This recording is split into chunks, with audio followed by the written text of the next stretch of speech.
What's going on, everyone? It is an exciting time for Capybara Go here because we got a bunch of updates incoming. We've got one planned for the 11th of July and then one a week after that, roughly. Again, these are all kind of subject to a little bit of change and obviously potential setbacks.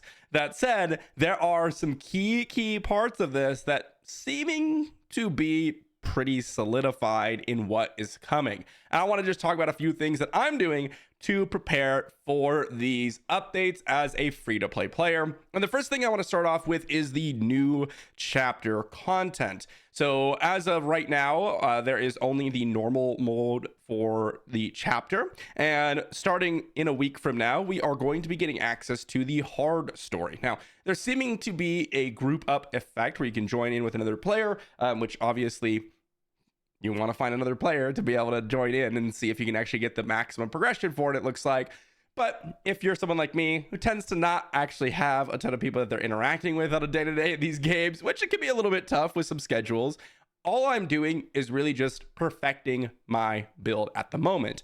For those of you that potentially have seen other videos out there, and I'm going to be doing one myself, there are a lot of stats in regards to the pet stats that you're going to want to really push as far as you can. A lot of these damage reduction stats and things like that, I imagine, are going to be very applicable to the hard modes, at least in the earlier stages of the hard mode. Generally, with basically every other gacha game that I've played, you're going to have like normal mode 100 is equivalent to like hard mode 20, which means that the stats that are applicable for normal mode 100 would also apply to hard mode 20.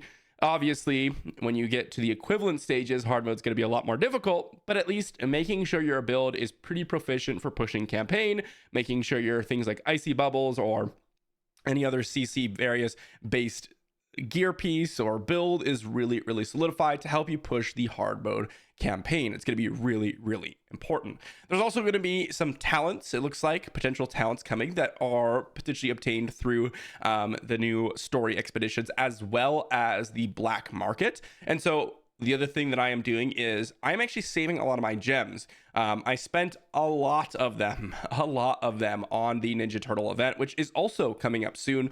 And we've talked a lot about this one, so I'm not going to harp on this one too much, but this costs a lot of gems. As you can see, I picked up 1,500 to at least get the extra box here, as the extra 300 won't get me to the next box. So I figured, okay, I'll just purchase up to that box and then sit on my gems and literally not purchase anything. So with the other free-to-play usage of gem spending that I did a video on, things like the extra energy or even the black market horseshoe purchases, I am pausing on all of that until I know exactly what I'm going to be using my gems on, especially if it's in the black market. Gems are presumably going to be, you know, something that you're going to be spending them on, or you're going to be spending gems on. So really making sure I'm saving up some of those, as well as just in general resources, because there's going to be another portion of this that's coming way later, which is the overflow resource conversion. And this is going to be coming actually past the next 2-week update. So just overall keeping a bunch of resources on hand, whether it's, you know, extra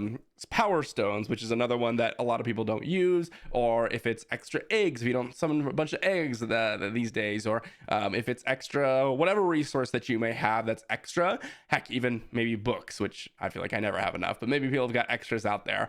There looks to be potential resource conversions. Just holding on to a lot of your resources in general is going to be pretty helpful. And in fact, there may even be a worthwhile period into actually skipping the growth events, because just having those resources are going to give you a little bit of option. And then, of course, as the growth events come back around, the next time you can spend on them if we don't actually need these resources.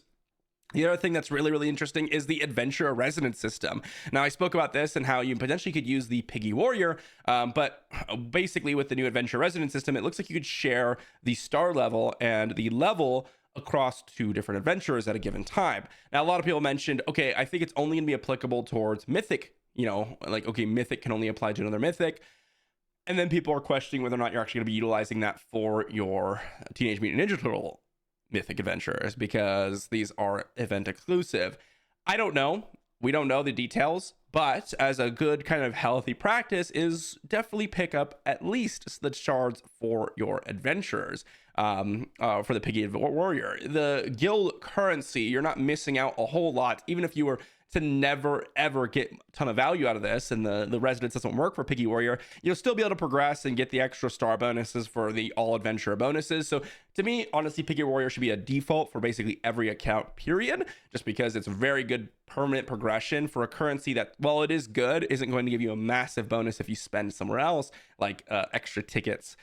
So definitely making sure you're picking up all the currency for Piggy Warrior in between these couple of weeks and continuing to progress your main adventurer. I do not think anyone should deviate from the main adventure. In fact, I wish I had known this before with Raphael pickup, although I still think it's probably a good path to pick up the 1-star Raphael and even potentially the 1-star Leo. I only have just the level 1 Leo, no stars on him, because there's a chance that if we're able to share between mythic adventurers, we may be able to pick up the star level bonuses from having, 1 or 3 stars, getting this adventure attack and adventure HP. But let's say you have a star level on Leo and Raphael, perhaps you could share with like a Wukong or Gagarin if you don't have those start up, and then get those bonuses from their star up as well. So there seems to be a lot of potential with progression in general by sharing star levels. So the important factor is just making sure you're focusing in on one adventure, because if you are going to be able to share and resonate star ranks with adventurers, it's going to be really important that you have one high level one so you can share that high level star with another adventurer.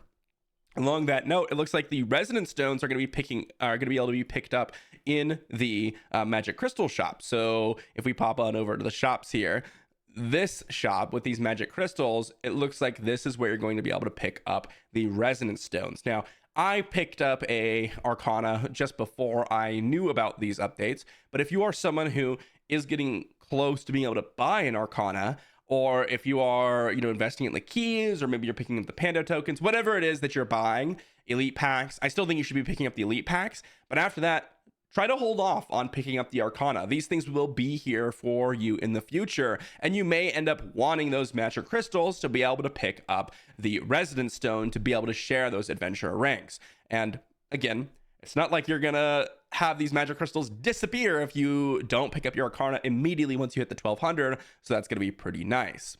And the other thing that's going to be really important, this is coming in about 2 weeks roughly, is the double S rank weapons and equipment in general. This is going to be really big. And with that, I recommend basically doing very little to no gear upgrading at the current moment. Obviously, if you're new into the game and you're still working on like epics and things, yes, just keep progressing. But if you're somewhat established and you have been playing for a couple of months or a month or so, then just upgrading these pieces of gear, unless you're going from like epic to legendary or legendary to mythic, the bonuses aren't that significant. And to be honest, you can always de-upgrade them. But if you are, converting or dismantling S rank pieces of gear, those are the types of upgrades that I would steer away from. Obviously, like I said, if you just want to, enhance, or if you want to put a couple pieces of rings into this judgment ring or whatever and upgrade this, you can always downgrade it and get the resources back. So that's not that big of a deal. But just don't dismantle any piece of gear. Don't salvage any of these pieces of gear for your divine forges or anything like that. Save all those gear pieces, at least until we see what those double S rank pieces of gear are actually going to entail. Again, if you can make upgrades and then return the resources, great, do that. Just don't do anything that's irreversible, is what I am saying here. On that note, as well, it looks like we got some more PvP systems coming, as well as some more things in regards to, and this is coming in August, some potential new content. And this one we don't have much information on. The PvP stuff I think is going to be pretty relevant for most people who are not, mega whales, as is typical with PvP and gacha games, but just something to keep in mind. And then in later time, we have, as I said, new content. Homesteads looks to be coming in August. Who knows what that's going to entail? For right now, I would stick on really just paying attention to the next week and the update after that. Basically all the updates in July, the next, 2 to 3 weeks. As I said, the overflow resource conversion system's coming late July, which is something to think about as well. So just don't spend random resources that don't give you a ton of value if you have extras, because there may be a better way to use those. But that's kind of what I'm doing, just kind of what I'm thinking about as I am preparing. I'm not trying to make any big updates. I'm not trying to dismantle gear to even unlock certain slots. It's not going to give me enough progression to make it worthwhile if I should need those resources. And we will find out very, very quickly. As I said, in about a week from now, we are going to have the new hard story mode and the new talents, the new mastery system, and the new adventure resonance system, and all that stuff. So we're going to have all of that. So when that comes, then we'll be able to see what we want to do. And of course, the week after that, we're going to have the new equipment. And once that comes, we'll be able to see what we want to do with our equipment. The builds could be completely different, right? And along with that, I wouldn't even be spending my keys. I had already spent all my keys for this banner because, well, I really wanted a Dragon's Breath armor. I do what I say, not what I do, okay? I wanted a Dragon's Breath armor so I can get a legendary Dragon's Breath armor. And I did that like, well, about 2 weeks ago, right? Or a week and a half ago or so. And yeah, I wish I had kept the keys was what I wanted to say, because who knows, my build could be completely different. The new double S rank pieces of gear could be completely different in terms of what they're offering, and your best build now might be completely different incoming. So just some things to think about. Hopefully you guys are going to have tons of resources to be able to utilize all the new content coming. I am cautiously optimistic, as I always say, with being a free-to-play / low spender player. You are probably not going to be able to access a lot of the content in regards to like new double S rank equipment, and most likely probably not a ton of the new mastery systems. So yes, we want to prepare for it, but there's a good chance if you are not someone who's super established and you are free to play or low spender, you're just not going to have the resource capability to kind of deviate from your current paths. So we'll see. And I'm hoping that it'll be easy for us to unlock these double S rank pieces of gear and that it will change our build and actually help us progress. But that remains to be seen. If there's anything else that you all are doing to kind of keep up and make sure you're prepared for these updates, let me know in the comment section down below, and I will see you all for the next video.